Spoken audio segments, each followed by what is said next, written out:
में से कई लोग पहले ही हमारी तकनीकी ताकत देख चुके हैं। मिसाइल सिस्टम, बख्तरबंद गाड़ियां, अत्याधुनिक निगरानी प्रणाली, ये आधुनिक युग का एक अहम हिस्सा है, इसमें कोई संदेह नहीं। आप जो यहाँ देखेंगे उसमें शायद रडार की चमक या टैंकों की विशालता ना हो, लेकिन यही वो जमीन है जहाँ असली लड़ाई लड़ी और जीती जाती है।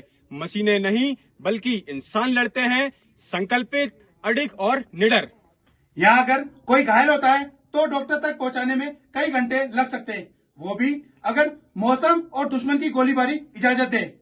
हर निर्णय, हर कदम, हर बहादुरी, ये सब व्यक्तिगत होता है, तुरंत और जान को जोखिम में डालकर होता है। यहाँ कोई बैकअप नहीं होता है, बस हौसला होता है। तकनीक युद्ध भूमि को आकार देती है, लेकिन जीत हिम्मत से ही मिलती है। हम वो लोग हैं जो केवल लड़ते नहीं, सहते भी हैं। सर्दी, भूख, अकेलापन और हर वक्त मौत का खतरा, और फिर भी हर दिन डटे रहते हैं ताकि देश चैन से सो सके। देवियों और सज्जनों, जैसा कि आप जानते हैं, पुंछ ब्रिगेड ऑपरेशन सिंदूर के दौरान लगातार और कठिन ऑपरेशंस में शामिल रहा। यह ऑपरेशन पाकिस्तान द्वारा लाइन ऑफ कंट्रोल पर बिना वजह की गई आक्रामकता के जवाब में किया गया। हमने इंतजार नहीं किया, हमने पहले से तैयारी की थी। इस दृष्टिकोण से कहूं तो पुंछ ब्रिगेड सिर्फ एक हिस्सा नहीं बल्कि ऑपरेशन सिंदूर का मुख्य आधार था। पहलगाम में पाकिस्तान के समर्थन से किया गया आतंकी हमले का भारतीय सेना ने जवाब बड़ी सोच समझ के साथ दिया। शुरू में सेना ने केवल आतंकवादी ठिकानों पर ही हमला किया, और यह हमला बड़ा सटीक और मजबूत था।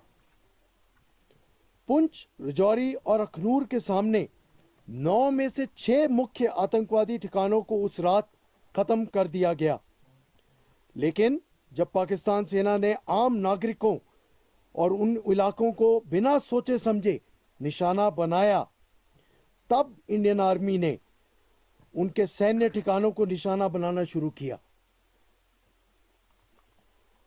जब दुश्मन ने ड्रोन की बड़ी संख्या में हमला करने की अपनी नई रणनीति अपनाई, तब आर्मी एयर डिफेंस ने असली चमक दिखाई।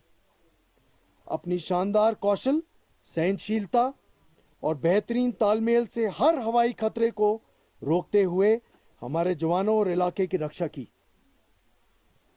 संक्षेप में कहूं तो पाकिस्तान सेना की हार सिर्फ संख्या में ही नहीं बल्कि इनिशिएटिव और मनोबल में भी हुई है। आज वे अपनी जनता के सामने अपना विश्वास और भरोसा खो चुके हैं। अब तक हमारे पास ये जानकारी है कि दुश्मन की भारी मात्रा में नुकसान पहुंचा है। हमने बहुत से सैनिकों के मारे जाने और उससे कई ज्यादा घायल होने की सूचना मिली है, और हमारी इंटेलिजेंस एजेंसियां इन सूचनाओं को वेरीफाई कर रही हैं। ऑपरेशन सिंदूर अभी खत्म नहीं हुआ है, इसे अभी कुछ समय के लिए स्थगित किया गया है। इसलिए भारतीय सेना सतर्क और तैयार है, और अगर फिर से चुनौती दी गई तो हम फिर से जवाब देंगे, शब्दों से नहीं बल्कि आग और राष्ट्र के संकल्प से। धन्यवाद और जय हिंद।